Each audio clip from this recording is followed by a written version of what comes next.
Terry Barr here for the English Grammar Club. This is Chapter 2 of Charles Dickens' Oliver Twist.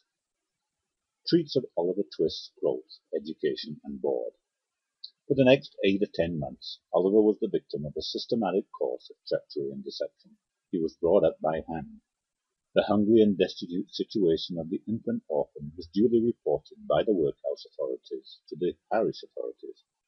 The parish authorities inquired with dignity of the workhouse authorities whether there was no female then domiciled in the house, who was in a situation to impart to Oliver Twist the consolation and nourishment of which he stood in need. The workhouse authorities replied with humility that there was not.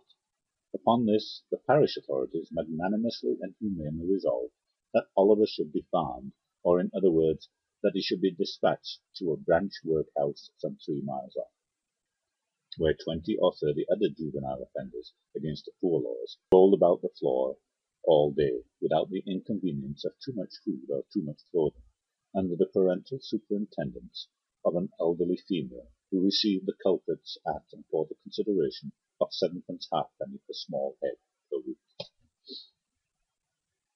7pence halfpenny's worth per week is a good round diet for a child. A great deal may be got for 7pence halfpenny, quite enough to overload its stomach and make it uncomfortable. The elderly female was a woman of wisdom and experience. She knew what was good for children, and she had a very accurate perception of what was good for herself. So she appropriated the greater part of the weekly stipend to her own use, and consigned the rising parochial generation to even a shorter allowance than was originally provided for them, thereby finding in the lowest depth a deeper still, and proving herself a very great experimental philosopher. Everybody knows the story of another experimental philosopher who had a great theory about the horse being able to live without eating, and who demonstrated it so well that he had got his own horse down to a straw a day, and would unquestionably have rendered him a very spirited and rampacious animal on nothing at all, if he had not died 24 hours before he was to have his first comfortable bait of air. Unfortunately for the experimental philosopher of the female to whose protecting care Oliver Twist was delivered over, a similar result usually attended the operation of her system, for at the very moment when the child contrived to exist upon the smallest possible portion of the weakest possible food, it did perversely happen in 8.5 cases out of 10, either that it sickened from want and cold, or fell into the fire from neglect, or got half smothered by accident. In any one of these which cases, the miserable little being was usually summoned into another world, and there gathered to the fathers it had never known in this. Occasionally, when there was some more than usually interesting inquest upon a parish child who had been overlooked in turning up a bedstead, or inadvertently scalded to death when there happened to be a washing, though the latter accident was very scarce, anything approaching to a washing being of rare occurrence in the farm, the jury would take it into their heads to ask troublesome questions, or the parishioners would rebelliously affix their signatures to a remonstrance. But these impertinences were speedily checked by the evidence of the surgeon and the testimony of the beadle, the former of whom had always opened the body and found nothing inside, which was very probable indeed, and the latter of whom invariably swore whatever the parish wanted, which was very self-devotional. Besides, the board made periodical pilgrimages to the farm, and always sent the beadle the day before to say they were going. The children were neat and clean to behold when they went, and what more would the people have? It cannot be expected that this system of farming would produce any very extraordinary or luxuriant crop. Oliver Twist's 9th birthday found him a pale, thin child, somewhat diminutive in stature, and decidedly small in circumference. But nature or inheritance had implanted a good sturdy spirit in Oliver's breast. It had had plenty of room to expand thanks to the spare diet of the establishment, and perhaps to this circumstance may be attributed his having any 9th birthday at all. Be this as it may, however, it was his 9th birthday, and he was keeping it in the coal cellar with a select party of 2 other young gentlemen, who, after participating with him in a sound thrashing, had been locked up for atrociously presuming to be hungry, when Mrs. Mann, the good lady of the house, was unexpectedly startled by the apparition of Mr. Bumble, the beadle, striving to undo the wicket at the garden gate. "Goodness gracious, is that you, Mr. Bumble, sir?" said Mrs. Mann, thrusting her head out of the window in well-affected ecstasies of joy. "Susan, take Oliver and them two brats upstairs and wash them directly." "My heart alive! Mr. Bumble, how glad I am to see you, surely." Now, Mr. Bumble was a fat man and a choleric, so, instead of responding to this open-hearted salutation in a kindred spirit, he gave the little wicket a tremendous shake, and then bestowed upon it a kick which could have emanated from no leg but a beadle's. "Law, only think," said Mrs. Mann, running out, for the three boys had been removed by this time. "Only think of that I should have forgotten that the gate was bolted on the inside, on account of them dear children. Walk in, sir, walk in, pray, Mr. Bumble, do, sir." Although this invitation was accompanied with a curtsy that might have softened the heart of a churchwarden, it by no means mollified the beadle. "Do you think this disrespectful or proper conduct, Mrs. Mann?" inquired Mr. Bumble, grasping his cane, "to keep the parish officers awaiting at your garden gate when they come here upon parochial business with the parochial orphans? Are you aware, Mrs. Mann, that you are, as I may say, a parochial delegate and a stipendiary?" "I'm sure, Mr. Bumble, that I was only telling one or two of the dear children as is so fond of you that it was you were coming," replied Mrs. Mann with great humility. Mr. Bumble had a great idea of his oratorical powers and his importance. He had displayed the one and vindicated the other. He relaxed. "Well, well, Mrs. Mann," he replied in a calmer tone, "it may be as you say, it may be. Lead the way in, Mrs. Mann, for I come on business and have something to say." Mrs. Mann ushered the beadle into a small parlour with a brick floor, placed a seat for him, and officiously deposited his cocked hat and cane on the table before him.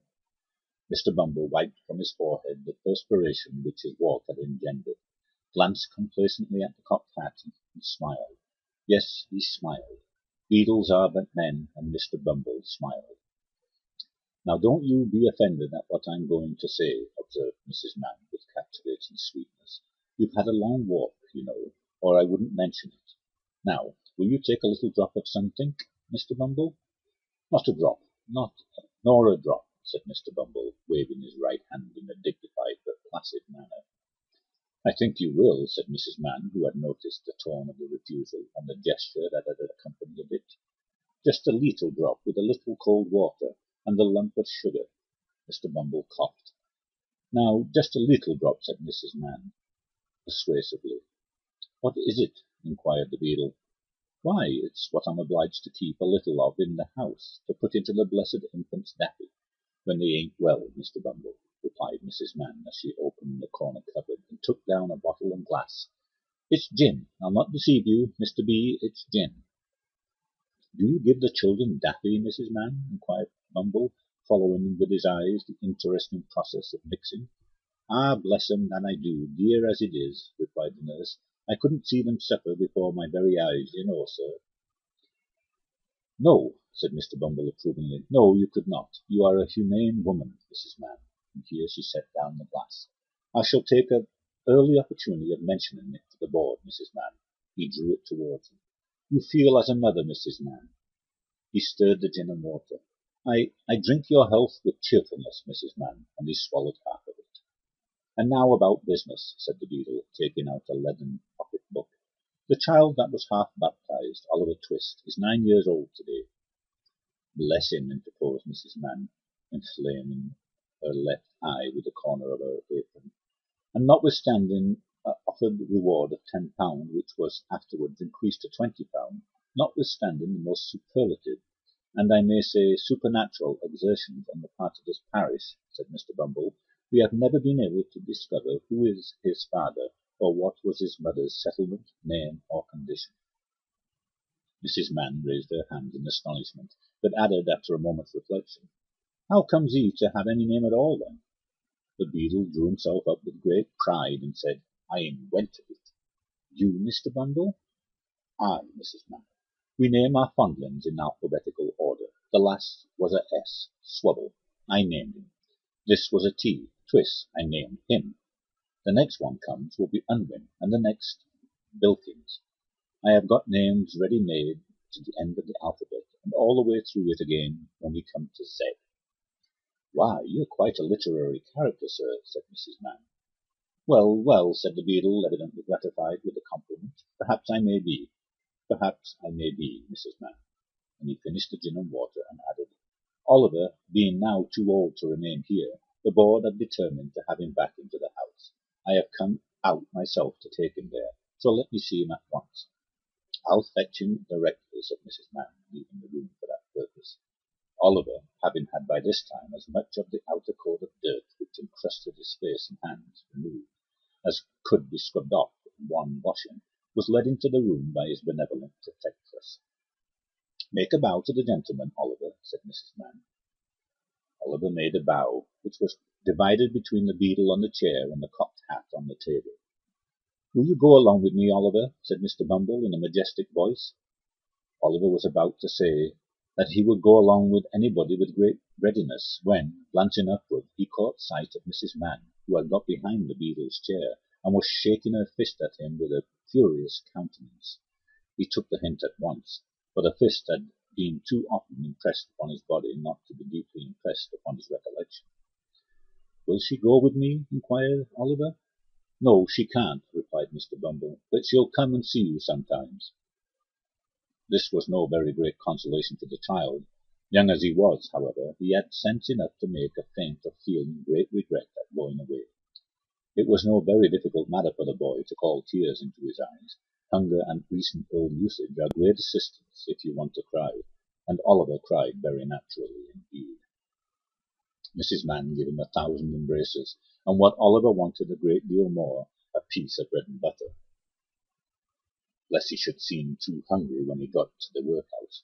With the slice of bread in his hand and the little brown cloth parish cap on his head, Oliver was then led away by Mr. Bumble from the wretched home where one kind word or look had never lighted the gloom of his infant years, and yet he burst into an agony of childish grief as the cottage gate closed after him.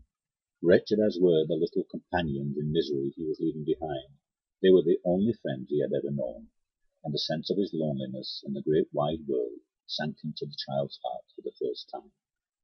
Mr. Bumble walked on with long strides. Little Oliver, firmly grasping his gold-laced cuff, trotted beside him, inquiring at the end of every quarter of a mile whether they were nearly there. To these interrogations Mr. Bumble returned very brief and snappish replies, for the temporary blandness which gin and water awakens in some bosoms had by this time evaporated, and he was once again a beadle. Oliver had not been within the walls of the workhouse a quarter of an hour, and had scarcely completed the demolition of a second slice of bread, when Mr. Bumble, who had handed him over to the care of an old woman, returned, and telling him it was board night, informed him that the board had said he was to appear before it forthwith. Not having a very clearly defined notion of what a live board was, Oliver was rather astounded by this intelligence, and was not quite certain whether he ought to laugh or cry. He had no time to think about the matter, however, for Mr. Bumble gave him a tap on the head with his cane to wake him up, and another on the back to make him lively, and bidding him to follow, conducted him into a large whitewashed room, where 8 or 10 fat gentlemen were sitting around the table. At the top of the table, seated in an armchair rather big higher than the rest, was a particularly fat gentleman with a very round red face. Bow to the board, said Bumble. Oliver brushed away 2 or 3 tears that were lingering in his eyes, and seeing no board but the table, fortunately bowed to that. What's your name, boy? Said the gentleman in the high chair. Oliver was frightened at the sight of so many gentlemen, which made him tremble, and the beadle gave him another tap behind, which made him cry. These 2 causes made him answer in a very low and hesitating voice, whereupon a gentleman in a white waistcoat said he was a fool, which was a capital way of raising his spirits and putting him quite at his ease. Boy, said the gentleman in the high chair, listen to me. You know you're an orphan, I suppose. What's that, sir? Inquired poor Oliver. The boy is a fool. I thought he was, said the gentleman in the white waistcoat. Hush, said the gentleman who had spoken first. You know you've got no father or mother, and that you were brought up by the parish, don't you? Yes, sir, replied Oliver, weeping bitterly. "What are you crying for?" inquired the gentleman in the white waistcoat, and to be sure it was very extraordinary. What could the boy be crying for? "I hope you say your prayers every night," said another gentleman in a gruff voice, "and pray for the people who feed you and take care of you like a Christian." "Yes, sir," stammered the boy. The gentleman who spoke last was unconsciously right. It would have been very like a Christian, and a marvellously good Christian too, if Oliver had prayed for the people who fed and took care of him. But he hadn't, because nobody had taught him. "Well, you have come here to be educated and taught a useful trade," said the red-faced gentleman in the high chair. "So you begin to pick oakum tomorrow morning at 6 o'clock," added the surly one in the white coat. For the combination of both these blessings in the one simple process of picking oakum, Oliver bowed low by the direction of the beadle, and was then hurried away to a large ward, where, on a rough, hard bed, he sobbed himself to sleep. What a novel illustration of the tender laws of England! They let the paupers go to sleep. Poor Oliver! He little thought, as he lay sleeping in happy unconsciousness of all around him, that the board had that very day arrived at a decision which would exercise the most material influence over all his future fortunes. But they had, and this was it. The members of this board were very sage, deep, philosophical men, and when they came to turn their attention to the workhouse, they found out at once what ordinary folks would never have discovered. The poor people liked it. It was a regular place of public entertainment for the poorer classes, a tavern where there was nothing to pay, a public breakfast, dinner, tea, and supper all the year round, a brick-and-mortar Elysium where it was all play and no work. "Oh, ho," said the board, looking very knowing, "we are the fellows to set this to rights. We'll stop it all in no time." So they established the rule that all poor people should have the alternative, for they would compel nobody, not they, of being starved by a gradual process in the house, or by a quick run out of it. With this view, they contracted with the waterworks to lay on an unlimited supply of water, and with the corn factor to supply us periodically small quantities of oatmeal, and issued 3 meals of gruel, or thin gruel a day, with an option with an onion twice a week, and half a roll on Sundays. They made a great many other wise and humane regulations having reference to the ladies, which is not necessary to repeat. Kindly undertook to divorce poor married people in consequence of the great expense of a suit in Doctors' Commons, and instead of compelling a man to support his family, as they had theretofore done, took his family away from him and made him a bachelor. There is no saying how many applicants for relief under these last 2 heads might have started up in all classes of society if it had not been coupled with the workhouse. But the board were long-headed men, and had provided for this difficulty. The relief was inseparable from the workhouse and the gruel, and that frightened people. For the first 6 months after Oliver Twist was removed, the system was in full operation. It was rather expensive at first, in consequence of the increase in the undertaker's bill, and the necessity of taking in the clothes of all the paupers, which fluttered loosely on their wasted, shrunken forms after a week or two's gruel. But the number of workhouse inmates got thin as well as the paupers, and the board were in ecstasies. The room in which the boys were fed was a large stone hall with a copper at one end, out of which the master, dressed in an apron for the purpose, and assisted by 1 or 2 women, ladled the gruel at meal times. Of this festive composition each boy had 1 porringer, and no more, except on occasions of great public rejoicing, when he had 2 ounces and a quarter of bread besides. The bowls never wanted washing. The boys polished them with their spoons until they shone again, and when they had performed this operation, which never took very long, the spoons being nearly as large as the bowls, they would sit staring at the copper with such eager eyes as if they could have devoured the very bricks of which it was composed, employing themselves meanwhile in sucking their fingers most assiduously, with the view of catching up any stray splashes of gruel that might have been cast thereon. Boys have generally excellent appetites. Oliver Twist and his companions suffered the tortures of slow starvation for 3 months. At last they got so voracious and wild with hunger that one boy, who was tall for his age, and hadn't been used to that sort of thing, for his father had kept a small cook shop, hinted darkly to his companions that unless he had another basin of gruel per diem, he was afraid he might Some night happened to eat the boy who slept next to him, who happened to be a weakly youth of tender age. He had a wild, hungry eye, and they implicitly believed him. A council was held. Lots were cast who should walk up to the master after supper that evening and ask for more, and it fell to Oliver Twist. The evening arrived. The boys took their places. The master, in his cook's uniform, stationed himself at the copper. His pauper assistants ranged themselves behind him. The gruel was served out, and a long grace was said over the short commons. The gruel disappeared. The boys whispered each other and winked at Oliver, while his next neighbours nudged him. Child as he was desperate with anger, and reckless with misery. He rose from the table, and advancing to the master, basin and spoon in hand, said, somewhat alarmed at his own temerity, "Please, sir, I want some more." The master was a fat, healthy man, but he turned very pale. He gazed in stupefied astonishment at the small rebel for some seconds, and then clung for support to the copper. The assistants were paralyzed with wonder, the boys with fear. "What?" said the master at length, in a faint voice. "Please, sir," replied Oliver, "I want some more."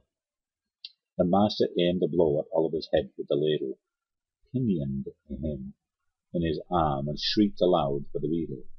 The board were sitting in solemn conclave when Mr. Bumble rushed into the room in great excitement, and addressing the gentleman in the high chair, said, "Mr. Limpkins, I beg your pardon, sir. Oliver Twist has asked for more." There was a general start. Horror was depicted on every countenance. "For more?" said Mr. Limpkins. "Compose yourself, Bumble, and answer me distinctly.